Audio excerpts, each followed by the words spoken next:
You find your way to the intersection of faith and politics. This is Wall Builders Live with David Barton and Rick Green. Also online at wallbuilderslive.com and wallbuilders.com, as well as Facebook and Twitter. All those links you can get at one website, wallbuilderslive.com, and then jump all over to all those other areas. All right, David, so lots of battles going on in the country. One of those involves marriage being fought on different fronts all across the country. This is an intersection of faith and politics because folks are trying to change marriage the way that not only God said in the Bible it should be, but the way that we've done it in America from the beginning. And one of the battlegrounds is Iowa. You have been involved in that fight with judges there, as I have, and so many others. Some great victories there, actually. I've been involved in that fight against judges there, not with judges. You're right. That didn't sound so good. You were actually helping to get rid of some judges that had forced gay marriage on the state of Iowa. So, I mean, this has been Iowa's been kind of a battleground state on this issue of marriage for a while. It's been real interesting because you have a real recalcitrant legislature there. You've got a group that is so adamant to keep gay marriage, despite the Defense of Marriage Act that's passed there, despite 161 years of marriage. They're so adamant to keep it that they will not even allow the people to vote on it. And you would think that in a Republican form of government where the title on our Constitution is "We the People," you would at least get, even if you disagree to the people, give them a chance to have their vote on it. And so what has happened now for several years, particularly the Senate has said, you're not going to get a vote on this. You just will not get a vote. And it's cost them because the Democrats used to have a very large margin in the Senate. They're now down to just really a 2-vote margin in the Senate. I think it's 26-24, something like that. So they've already lost some members over this issue. They've lost big ground. They actually thought in this last election they might be able to get to a 25-25 tie. They missed it by one. Two real close Senate races there. So what the people decide to do is, okay, let's just let the senators know how much we want this. And so they went out and got thousands and thousands of petitions and just delivered it to the senators to let us vote. The movement, they call it LUV, love, let us vote. And so you see signs and bumper stickers all over Iowa saying love, LUV, let us vote. Just give us a chance. If we vote it down, great, you get your way. But at least give us a voice in this thing. Yeah. And so the legislators have refused to do this. So Bob Vander Plaats was running for governor this last time. He was in the primary. He did not win the primary, but he did get involved in saying, look, you can't let – and this was after the judges had come in by unanimous margin, said, the Constitution's wrong, the law is wrong, Iowa needs gay marriage, 7 of us think so you're going to have gay marriage. Forget 161 years. You guys don't know what you're talking about. We're judges. We do. We're infallible. So we're telling you, the decree from on high is you will have gay marriage. So at that point, Vander Plaats was running as governor saying, if I get to be governor, I'm going to use an executive order to prevent them from doing this, enforcing this, because it's the executive branch that has to carry out. Judges can't enforce an order. They can give it, but the executive branch has to carry it out, and if he refuses to carry it out, then it's not going to get done. That's what Thomas Jefferson did with the Alien Sedition Acts. Even though the law was passed, it refused to carry it out. And so it's that's kind of like the constitutional arms he talked about, right. that each branch has their own constitutional arms, right. And if the other branch is messing it up, doesn't mean you roll over. You have some things you can do to fight back. So he became a very vocal voice, and so after he did not win in the primary, he stayed active. He actually headed up. He was the spokesman we had for the campaign there to remove the Supreme Court justices. They've had this system of judges in Iowa for 62 years, haven't removed a Supreme Court judge, got 3 of them out. That's never been done in the history of the United States on retention elections to get 3 judges out. So the people sounded off at that point. Huge victory. You would think the senators in the state Senate would say, we better pay attention here. But they've dug their heels in again and said, we're not going to move on this. So what Bob has done is they've gone across the state and raised petitions to deliver to the senators, say, let us vote. And so that's what we'll talk to them about today, because I saw a piece where that the senators refused to even accept the petitions that had been raised from across. They wouldn't even let them in their office. So we don't want to hear from the people. We don't want anything from. We don't want the input of the people. You stay the heck out of. This is our office. We run the Capitol. Don't you dare try to tell us what you want. That sounds like a 3-year-old putting their thumb in their ears, and saying, I'm not going to listen. La la la la la. Like it's not happening. Like this stuff's happening all around you, and I'm just going to ignore it. So we thought that'd be a good thing to talk to Bob about today. See what happened with this reaction. What's going on there? Excellent. Bob Vander Plaats with us, leader of the family leader there in Iowa. Back in a moment here on Wall Builders Live. Welcome back to the intersection of faith and politics. Wall Builders Live with David Barton and Rick Green. Thanks for staying with us. From the great state of Iowa, our good friend Bob Vander Plaats with us. Bob, how you doing, sir? You know what? We are doing really, really well. We're greatly blessed. Well, you've got, with the family leader there, you guys are involved with family issues on the front lines of the culture war. You've been very involved in the marriage issue. Last, I guess it was 2010 when we went after the three Supreme Court justices there that had forced gay marriage on the state. Big success there, man. You guys did something that hadn't been done ever before. Well, that was really the people of Iowa just standing up. And a lot of people say, that was all about marriage. And I said, well, marriage happened to be the issue, but it happened to be all about freedom. If you're going to allow courts to just make law and execute law and to go well outside their constitutional boundaries and authority, you're going to have tyranny or, as Jefferson warned, an oligarchy. So the people of Iowa held them in check. They unseated 3 Supreme Court justices. And we have another one coming up in 2012 that I think we're going to unseat as well. I didn't realize that. So same kind of situation, somebody that voted for that deal last time? Yeah, what it is, it was a unanimous decision, 7-0, and only 3 were up for retention in 2010, and now we have another one up in 2012. And the people of Iowa, I think, are still on fire to get rid of that particular justice as well. Good for you guys. Well, speaking of the marriage issue, you guys have been working to get that on the ballot so the people can have a voice on that. And here you are, the people have gone out and done all these signatures, put together all this stuff, said, hey, we want a chance to be heard. You take that over to the politicians at the state capitol, and what happens? Yeah, well, it was a huge effort by our team and by our staff, Rick, and they just really, our volunteers went out, they garnered the signatures, a lot of churches were involved, basically encouraging the Senate to take it up, to pass a referendum to allow the people of Iowa to vote on the definition of marriage. And, of the stacks of signatures we brought, several of them were returned.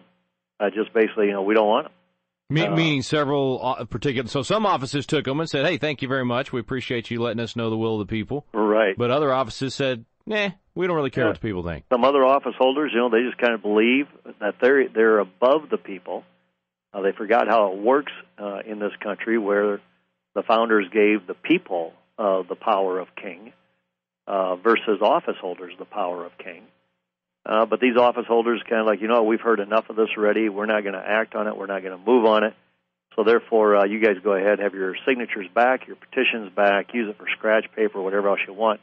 But they weren't going to accept them. Can you, for us to really put that in perspective, can you backtrack for me here and just walk me through the timeline of marriage in Iowa and what's happened there? I mean, how it got to the Supreme Court, what happened after that, what's the status of marriage right there right now?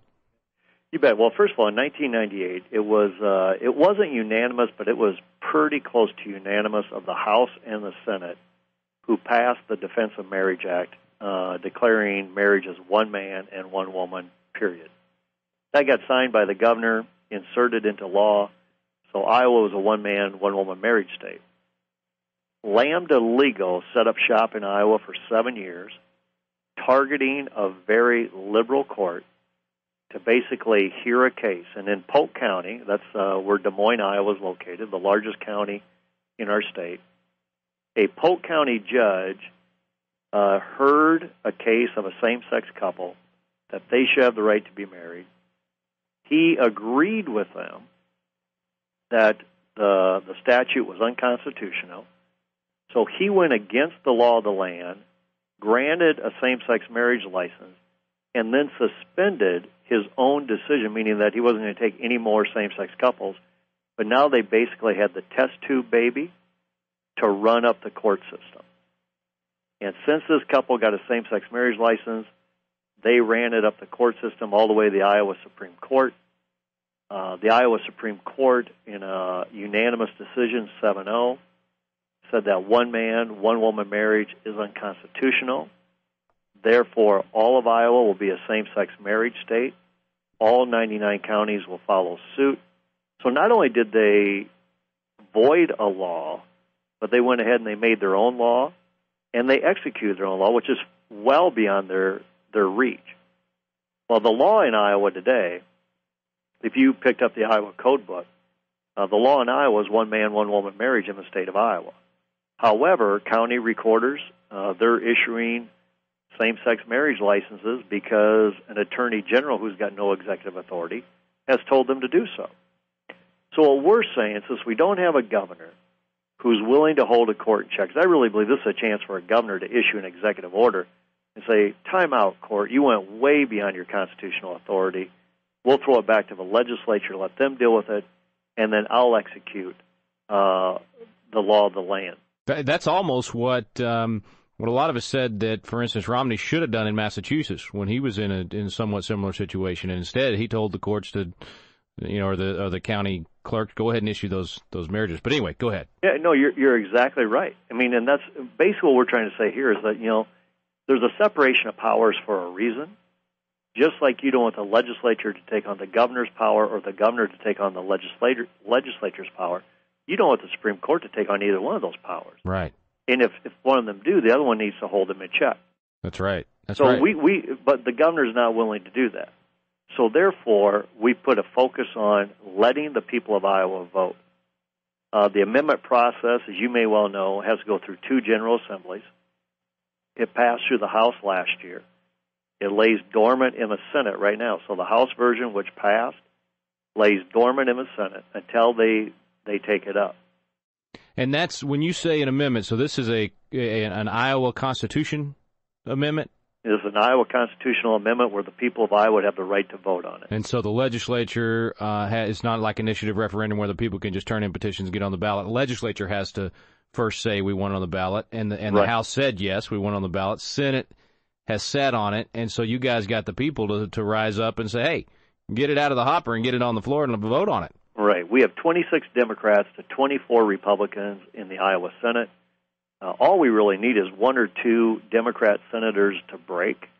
If they do, it would get voted on, and if it got voted on, I believe it would pass with 2/3 of the majority saying let the people of Iowa vote. But you have a Senate leader in Senator Grosstow who's not going to let this go to the floor to be debated and to be voted on. So we tried to petition these senators. And again, several of them, they took our petitions, but obviously we had a few that were returned. Bob, we got to take a quick break. If you would, give out your website so folks can go to the Family Leader and follow this and also help you guys. And a couple things they can do, obviously make a contribution to what you're doing. And folks outside of Iowa, listen, these guys, this impacts the nation, not just in presidential elections, but in other ways as well. And the Family Leader is always right there on the front line. So go to this website, make a contribution, get on their email list, and follow them. Bob, if you'll give the website. You bet. Just go to www.thefamilyleader.com. Thefamilyleader.com. Thefamilyleader.com, and we'll have a link today at wallbuilderslive.com to make it easy for you. Bob Vander Plaats, our guest. Stay with us. Back in a moment on Wall Builders Live. Welcome back. Thanks for staying with us here on Wall Builders Live. Bob Vander Plaats still with us from Iowa. Thefamilyleader.com is the website. A huge fight up there over marriage, trying to defend marriage as one man and one woman. The courts getting off into policy like they should not do. Bob, you might remember one of the quotes David talks about a lot. I think it was Benjamin Rush, signer of the Declaration. I take that back. It was Elbridge Gerry that said it's foreign to the policy, foreign to the office of judges to make policy. It's just not in their nature. That's not what they're supposed to do. They're supposed to apply the policy, apply the law, let the legislature make the law. So they've already kind of messed things up here by forcing this on you guys, and you're trying to fix it.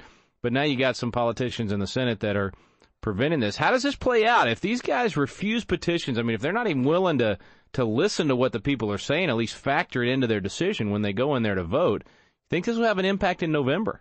It's definitely going to have an impact in November. I believe what's going to happen is it gives us more fuel to unseat another Supreme Court justice. It gives us fuel to unseat the Senate President Majority Leader right now, who's up for re-election. And hopefully the people of Iowa will change the Senate hands from Democrat to Republican so that we actually can vote on this particular issue. So hopefully in November it will have a huge impact. We're going to make it a huge impact. We're letting our base know what's happening, all the fights that we've been in. But we're not going to back down from this fight. We're in it for the long haul. How does this impact pastors and churches, Bob, in terms of their willingness to be involved? Has this helped to wake them up to realize that, you might say, well, we don't want politics in the pulpit. Well, politics is forcing its way into the church, and these are not political issues in the first place. They're biblical issues that ought to be addressed anyway. Are they starting to hear that message? You know what? I couldn't agree with you more, first of all, in your statement, but yes, they are. And what was neat about this petition drive, I think we had 70 new churches that really became active and starting to pass around the petitions, get signatures on the petition. Good. And we have one pastor who definitely did not want to be political whatsoever. He wanted his church to be the church, keep politics out of it. He came to the conclusion that you reached. This isn't just politics. This is biblical issues. This pastor is now running for the state senate in the state of Iowa. Now that's a turnaround. It's a turnaround, and we love to see it because, he finally, or I shouldn't say he finally gets it, but he gets it, he embraces it, and he understands that when God has three institutions, the church, the family, and government, that they need to work with synergy with one another, and when that happens, good things happen. But when they're out of context, bad things are going to happen. So he's become that new Black Robe Regiment, like those founding era pastors that served in Congress, served in legislatures. I mean, they didn't separate the two. They said, hey, we need as much influence from the religious community as we can get.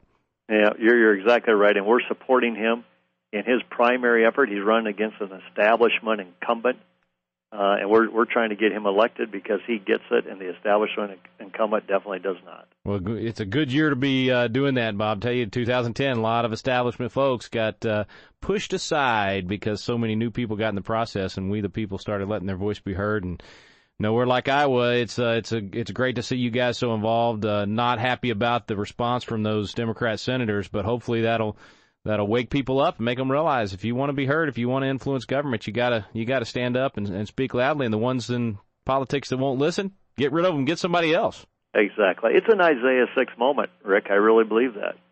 God's looking for who he can send, and we just need more and more people to say, here I am, send me. Amen. Well, thank you for your leadership, Bob. Appreciate you guys very much. Again, the website, thefamilyleader.com, thefamilyleader.com. Even if you're not in Iowa, go to that website, get on their list, make a contribution, help them continue to do what they're doing.